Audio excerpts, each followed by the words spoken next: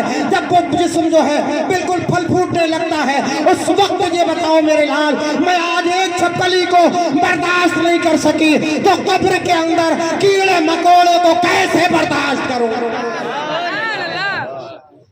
آج بھی ہو جو براہیم صاحبہ پیدا، آج کر سکتی ہے انداز گلستان پیدا۔ اتنا جو سنا تو کہا بیٹا، بولا امی جان، ارے آپ تو عمر دراز ہیں، اب یہ بتاؤ میری تو ابھی نرم و نازک ہڈیاں ہیں، پھر میرا کیا ہوگا؟ ماں کے رونے کو دیکھ کر بچہ بھی رونے لگا۔ میری ماں بہنیں بڑے غور سے سنے، بچہ بھی رونے لگا۔ جب بچہ رو رہا ہے تو کہا بیٹا تو کیوں رو رہا ہے؟ کہا امی جان میرا کیا حال ہوگا؟ جب آپ اتنا قبر سے ڈر رہی ہیں تو میرا کیا حال ہوگا؟ تو ماں نے کہا بیٹا، اگر اس قبر کے عذاب سے بچنا چاہتے ہو تو سجدے میں چلے جاؤ۔ فوراً چھوٹا سا بچہ ہے، سجدے میں چلا جاتا ہے۔ ماں نے کہا مولا سجدے میں لانا اس بچے کو میرا کام تھا، قبول کرنا اب تیرا کام ہے۔ سجدے میں لانا میرا کام تھا، یہاں تک لانا میرا کام تھا، اب اسے قبول کرنا تیرا کام ہے۔ بچہ رونے لگا، سجدے میں چلا گیا۔ رب کا ایسا کرم ہوا، اللہ اکبر، بچہ جوان ہو گیا۔ جب بچہ جوان ہو گیا اس کے بعد میرے دوستو، وہ دلی کے اندر اس کی ماں کے مزار پر، اس کے ماں کے مزار کے شہر میں ہر بدھ کو میلہ لگتا ہے، اور اس بیٹے کے مزار پر جس کا بیگوں میں مزار بنا ہوا ہے، بہت بڑا شہر ہے، وہاں پر جو ہے ہر سال میلہ لگتا ہے، بلکہ ہر روز میلہ لگتا ہے۔ وہ بچہ کوئی اور نہیں، وہ حضرت نظام الدین محبوب الہی ہے۔ آج بھی ہو جو براہیم صاحبہ پیدا، آج کر سکتی ہے انداز گلستان پیدا۔ اے میری ماں بہنوں، بچی بیٹیوں، اے میرے بھائیوں، اگر تم یہ چاہتے ہو تو سنو، خوف خدا دل میں پیدا کر لو، خوف قیامت دل میں پیدا کر لو، خوف قبر پیدا کر لو، خوف موت پیدا کر لو، اور اس کے بعد جب بچہ جو ہے کسی ماں کے جو ہے شکم میں آئے، ابھی باہر نہ آ پائے، اس سے پہلے یہ کہو، اے پروردگار کائنات، ہمارے گھر بھی پیدا ہو صلاح الدین ایوبی۔